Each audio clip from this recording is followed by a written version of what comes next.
everyone, I'm Catherine, the artist behind Bigelow Fine Arts. This video series is to celebrate my 100th video this year after I restarted this channel in January. Make sure you check out the show notes to follow along from the beginning if you want.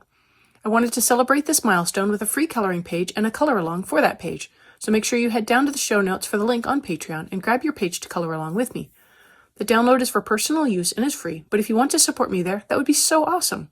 Go ahead and hit that subscribe button if you haven't already. This is the best and cheapest way to support me. Hear about more freebies like this, and you get to join in and color along with me. Another leaf today, and I wanted to use a different technique on this leaf just to show what effect it gives. So I am beginning the leaf the same way as the other leaf, with a base layer of the light green over the whole leaf. For the grayed out line art, I'll be speed coloring that one at the end again to have the two pictures to show side by side. Something to note that with the dark lines, sloppy edges don't show, but with grayed lines, they do show.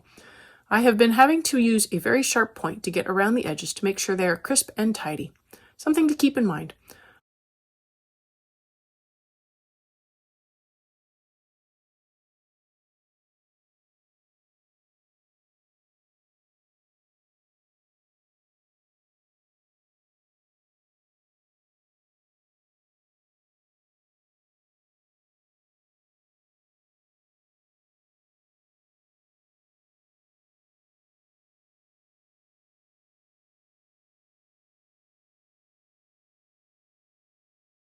I'm trying a slightly different order today, coming in with the leaf green next. I was hoping that by stepping up the color, maybe I could fill in the tooth of the paper better.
I then come in with the Blick dark green, and nope, that didn't help. But I do know what will fix it. I use the dark green to lay in where the shadows will go, trying my best to fill in what I can of the toothy paper.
I bring in another layer of light green over the whole leaf, trying to get coverage and fill in the tooth.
I use a little May green to push the blended edge out a little further into the highlight before coming in with the sepia to get my shadows in place.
And for the trick that will fix a toothy paper, odorless mineral spirits. I don't have a ton of layers on here. More layers are easier to dissolve and move into the tooth of the paper, but this will do enough to fill in a base layer. I work dark to light, moving the blended edge out just a little more with the solvent. I'm using a rounded filbert brush and wiping off any excess solvent on a paper towel. I don't want to soak the paper, even though I don't have to worry about bleeding through to the back. I work the color into the tooth of the paper as best I can and let it dry. It does take some of the brightness away from the color, but it does fill in the paper, and now I can go over it with more layers and worry less about the little toothy white marks. If you've made it this far and have enjoyed coloring with me or just watching me struggle with toothy paper, I'd appreciate it if you'd give me a like and subscribe to stay informed of when I post more videos. It really helps me out. I'm posting 3 times a week over the summer, and subscribing is the best way to stay in the loop and keeps me going. It is also the best way to stay informed of when I have another freebie available.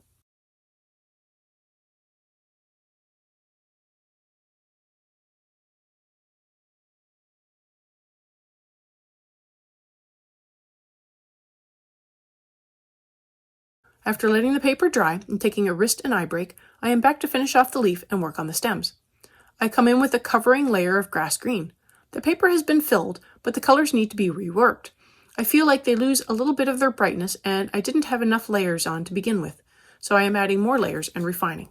I could go through with more solvent and keep repeatedly filling in the paper, but I think 1 layer is enough to get it close.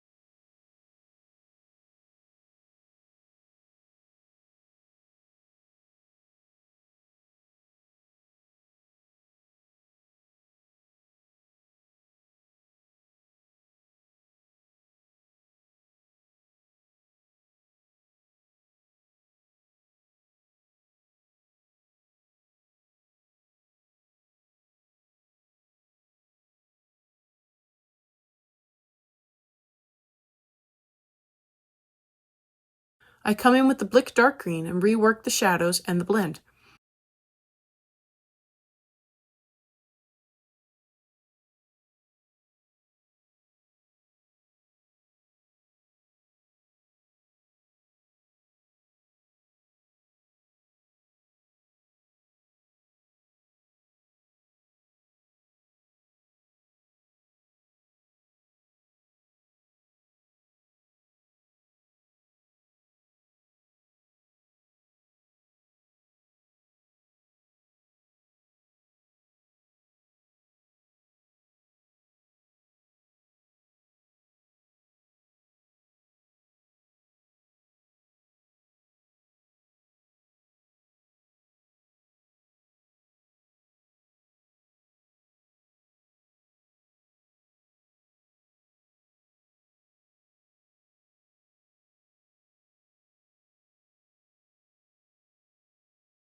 I come in with more permanent green to move the blend out a little further and to brighten up the colors.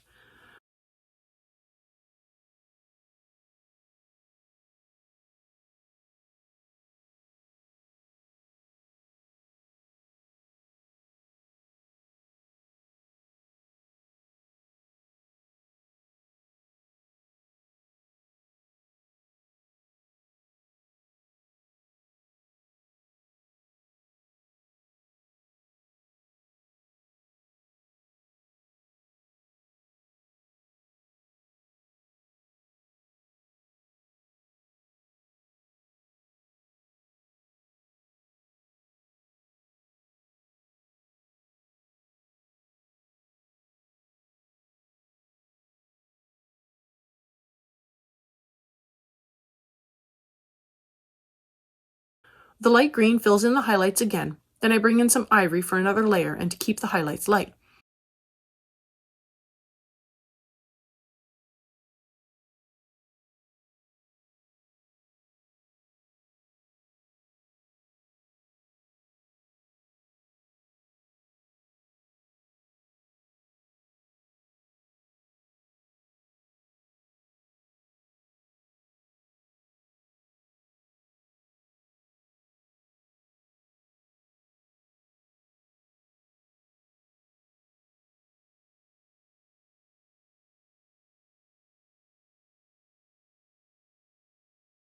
I'm going to hit up the shadows again with more sepia, and I have also been working on the stem for the leaf as well.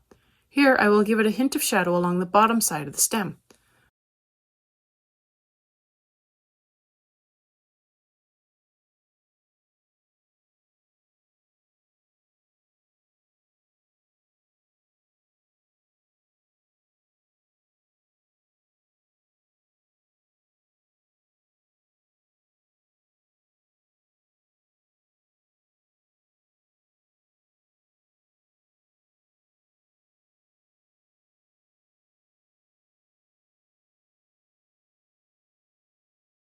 I touch up a bit of the leaf with grass green before turning my attention to the stems of the flower. I come in with the grass green for a base layer over the entire stem, flat and boring.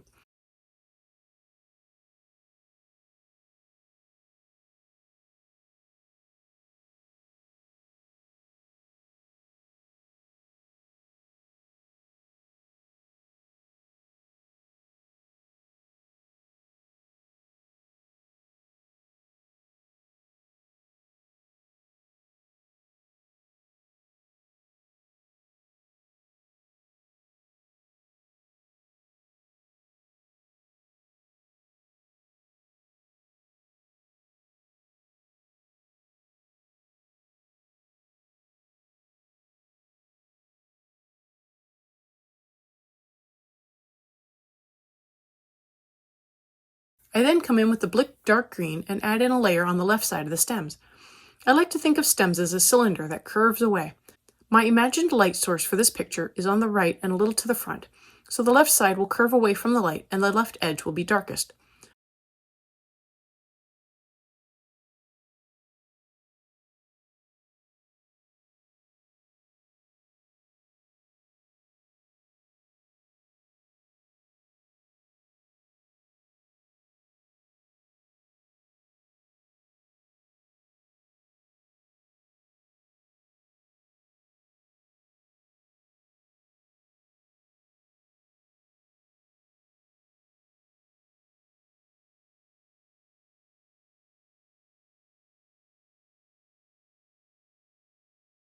I cover the dark green with a permanent green to add in another layer, darken it up, and to fill in the tooth.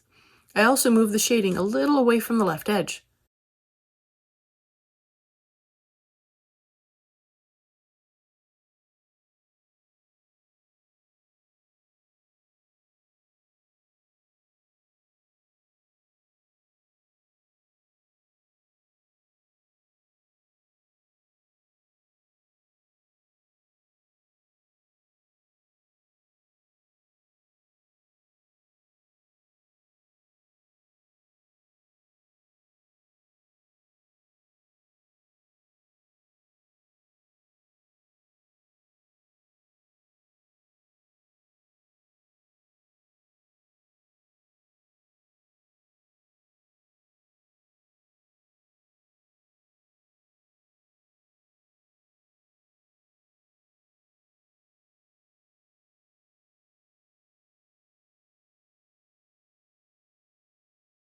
With the light green, I add in another layer to the highlight area.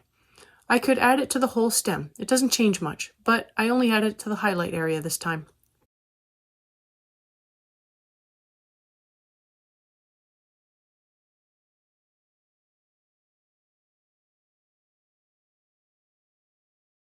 I now come in with the dark sepia and I really focus on the shadows.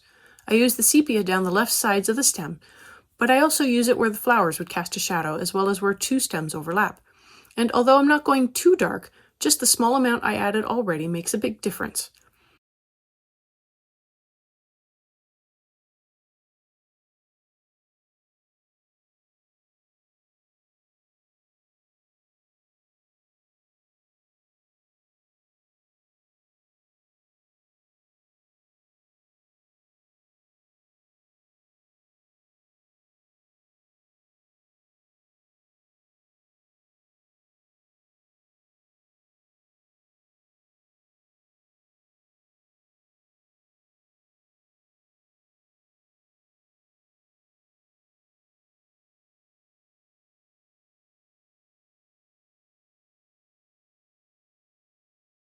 Back in with the blick green, I missed a small bit of stem poking out from between the flowers, so I hit that up. More of this piece will be dark because it is shaded by the flowers. I go back down along the stems, adding in another layer of each color to darken and refine. I want to make sure there is a smooth transition from the darkest left side to the lightest right side. So I come in with the leaf green followed by the light green and work up each area to blend and fill to get the effect I want.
I use a little ivory on the highlight so it doesn't get too dark. I touch up with sepia and dark green again because the contrast is where the interest will be.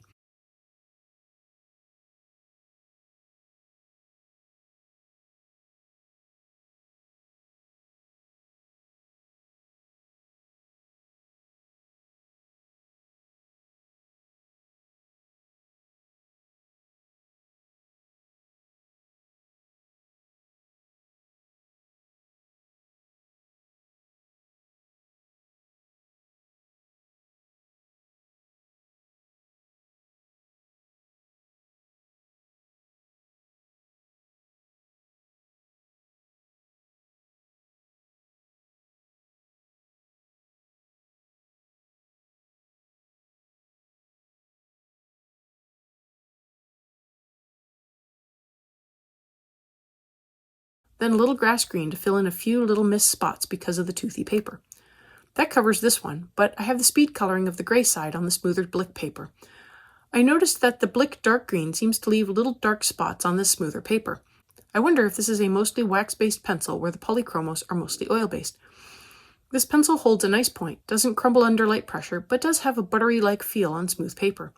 Under medium pressure, it does seem to crumble a bit, and I think that might be what's causing the dark spots in the coloring. Time will tell how well it will do. I might just test it out on some of the paper in the adult coloring books to see how it performs. It has been behaving very differently on these very different papers. No surprise there, so I would expect it to behave differently on the adult coloring book paper too.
I'm stopping here for today.